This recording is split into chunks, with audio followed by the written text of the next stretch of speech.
Hello again.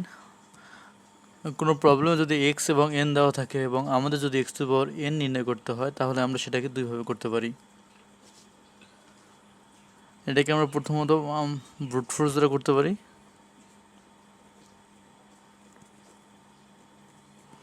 Brute force দ্বারা করতে গেলে আমাদের একটা রেজাল্ট ধরে নিতে হবে 1, একটা লুপ চালাতে হবে।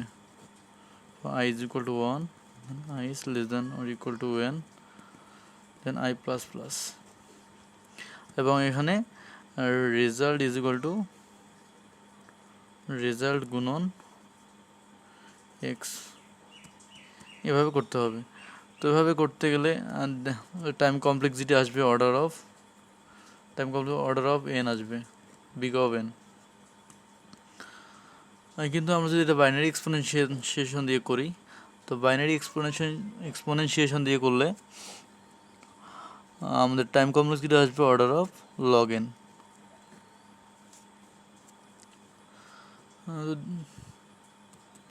তো এটা কীভাবে কাজ করবে? আমরা জানি x equal a b is equal to x a plus x b. আবার জানি এক্স টু বি যদি থাকে তাহলে x b into x b, that means x b whole square. তাহলে এটা যদি এই ক্ষেত্রে অ্যাপ্লাই করি তাহলে হচ্ছে x a b is equal to x a b by two whole square, এটা আসতেছে। আর suppose X to the power eight is equal to X to the power 8 by 2 whole square, that means X to the power 4 whole square. আবার এটাকে যদি আরও divide করি তাহলে হচ্ছে এক্স টু দি পাওয়ার 2 দেন 2। এবার আমরা করতে পারবো। তো এটা কীভাবে কাজ করতেছে দেখি। ফার্স্ট আমাদের কী করতে হবে, এক্স টু দি পাওয়ার 8-এর জন্য first x into x, x square পাওয়া যাবে। এক্স স্কোয়ারকে আবার এক্স স্কোয়ার দিয়ে গুণ করবো, পরে এক্স টু দি পাওয়ার 4 আসবে। এক্স টু দি পাওয়ার 4কে আবার এক্স টু দি পাওয়ার 4 দ্বারা গুণ করবো, দেন আসবে এক্স টু দি পাওয়ার 8। তো এখানে আমাদের 4টে স্টেপ ফলো করলেই হয়ে যাচ্ছে। আর এখানে আমাদের যদি এনের মান 8 হয় তাহলে 8টে স্টেপ ফলো করতে হচ্ছে। তার মানে কি টাইম কমপ্লেক্সিটি কমে গেল, এখানে টাইম অনেক কম লাগতেছে।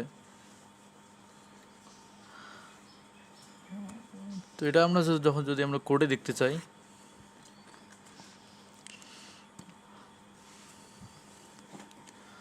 কোডে দেখার জন্য এমন হবে,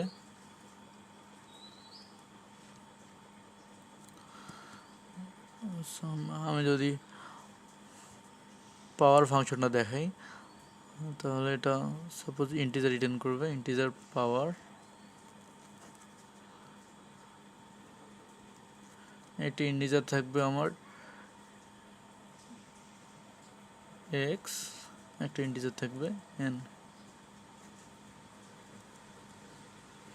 ধরে নিলাম রেজাল্ট ইজ ইকুয়াল টু 1। পরবর্তীতে লুপ চালাবো। এটা যদি হোয়াইল লুপ হয়, while N is greater than 0, তাহলে লুপটা চলবে। এই ক্ষেত্রে আরেকটু দেখতে হয়, আরেকটু দেখার জন্য এখানে হচ্ছে কি, আমরা যদি এটা দেখি যে এক্স টু দি পাওয়ার যদি 9 থাকে সেক্ষেত্রে কী হবে, X to the power 9 equal X to the power X into X to the power 8।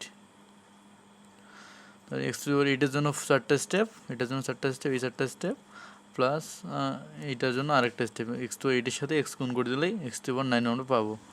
তার মানে এক্ষেত্রে 5টে স্টেপ। তো বিজোড় থাকলে এটা এভাবে করতে হবে, যেটা বললাম, if x mod 2 not equal 0, তার মানে হচ্ছে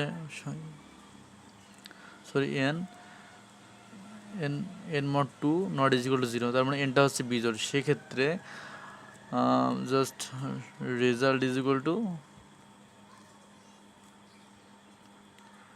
রেজাল্ট গুণন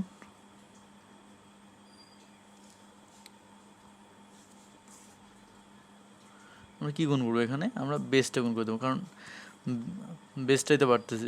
এক্স কি এখানে, এক্সটা হচ্ছে বেস, রেজাল্ট গুণন আমরা বেসটা দিয়ে দিলাম। তারপর জাস্ট এন মাইনাস মাইনাস, এটা ওকে। এখন যদি ইফ না না আসে, তার মানে জেনারেল কন্ডিশন হচ্ছে just result is equal two, এখন আর রেজাল্ট লিখবো না, কারণ এখন এক্স আসতেছে, এখন কিন্তু এক্স রেজাল্ট কিন্তু আলাদা। আমরা এক্সটাকে এক্স দ্বারা গুণ করে আবার এক্স স্টোর করতেছি, এক্সটাকে এক্স দ্বারা গুণ করে এক্স স্টোর করতেছি, তো সেক্ষেত্রে রেজাল্ট আসবে না। আমরা এখানে এক্স লিখবো, এক্স ইকুয়াল টু এক্স গুণন এক্স।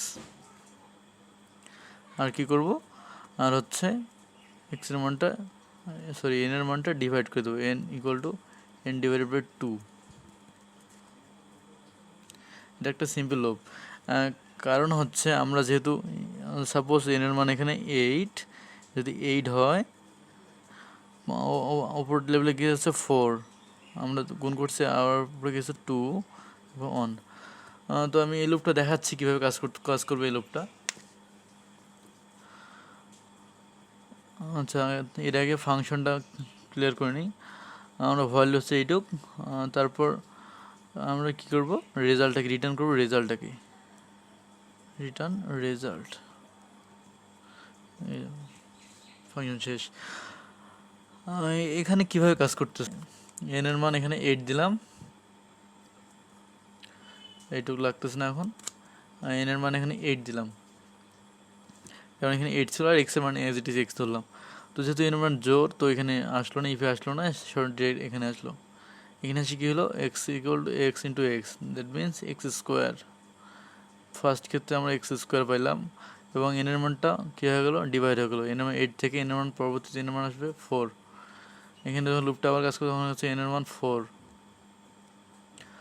এসে আবার লুপটা কাজ করবে, দেখবে 4 কি বিজোড় না, 4 বিজোড় না, তাহলে এখানে আসবে। তার মানে এই এক্স স্কোয়ারের সাথে আবার এক্স স্কোয়ার গুণ হয়ে হবে এক্স টু দি পাওয়ার 4, এবং এখানে কী করবে, এখানে 4টা আবার ডিভাইড হয়ে যায়, 4টা ডিভাইড হয়ে যায় 2 দিয়ে, 2 আসবে। তার মানে এখানে এক্স টু দি পাওয়ার 4, এখানে আসলে 2, আবার লুপটা কাজ করবে। লুপটা যখন কাজ করে এক্স টু দি পাওয়ার 4 এর সাথে এক্স টু দি পাওয়ার 4 এর সাথে যখন আবার এক্স টু দি পাওয়ার 4 গুণ হবে, তার মানে হচ্ছে X to the power 4 into X to the power 4 X to the power 8। সেক্ষেত্রে 2/2 ইজ ইকুয়াল টু 1 হয়ে যাচ্ছে, এখানে কিন্তু 1 হয়ে গেল। 1 হয়ে যাওয়ার পর লুপটা এখানে কাজ করবে।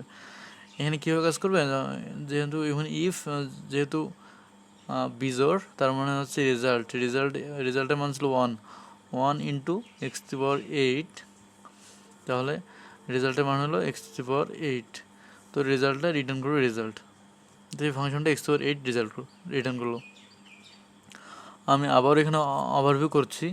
ওভারভিউটা হচ্ছে এনের মান 8, এক্সের মান হচ্ছে এক্স মান কিছু দিচ্ছি না, কারণ আমার রেজাল্টে কি এক্স টু দি পাওয়ার 8 আসার কথা। তো দেখবো এক্স টু দি পাওয়ার 8 আসে কি না।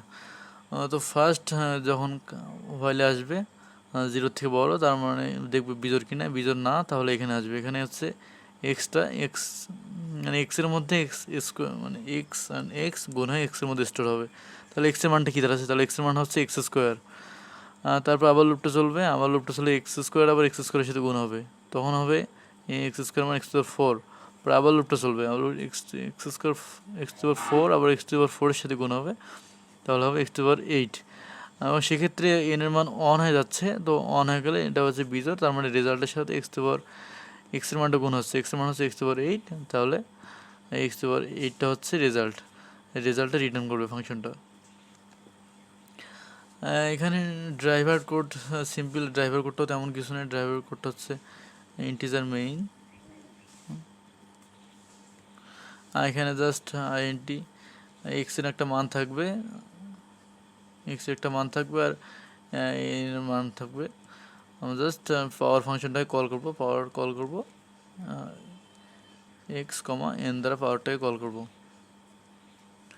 পাওয়ারটা যেহেতু একটা ভ্যালু রিটার্ন করতেছে, তো আমরা জাস্ট পাওয়ারের ভ্যালুটা এখানে একটা স্টোর করলাম। সাপোজ ইন্টিজার একটা নাম্বার নিলাম, ইন্টিজার নাম্বার, তাহলে নাম্বার ইজ ইকুয়াল টু পাওয়ারের যে রিটার্নটা আসছে সেটা নাম্বারে ঢুকলো, পরে প্রিন্ট করে দেবো নাম্বারটাকে, নাম্বারটা প্রিন্ট করে দিলেই এনাফ। তো এইটুকু ছিল হচ্ছে এক্স টু দি পাওয়ার এনের ক্ষেত্রে। কিন্তু যখন সাপোজ এনের মান যখন গ্রেটার দেন 200 অথবা 2000 অথবা 20,000 এমন যদি হয়, সেক্ষেত্রেও তো একটা ইন্টিজারে ধরবে না, তখন আমরা লং লং ইন্টিজার ব্যবহার করতে পারি। লং লং ইন্টিজারও না ধরলে আমরা কি করব, সেক্ষেত্রে একটা মডুলাস মান নেব। সাপোজ একটা মডুলাস মান হচ্ছে আমার দরকার পড়বে 1 2 3 4 5 6 7, এটা হচ্ছে একটা মডুলাস মান নেব এবং প্রতিবার ক্ষেত্রে মড করে দেখব। মডের মান নেব, মডের মান এটা নিয়ে প্রতিবার ক্ষেত্রে মড করে দেখব। এটা অন্য এটা আমরা অন্য একটা টিউটোরিয়ালে দেখব, নেক্সট টিউটোরিয়ালে এটা দেখব। তো থ্যাংকস ফর ওয়াচিং।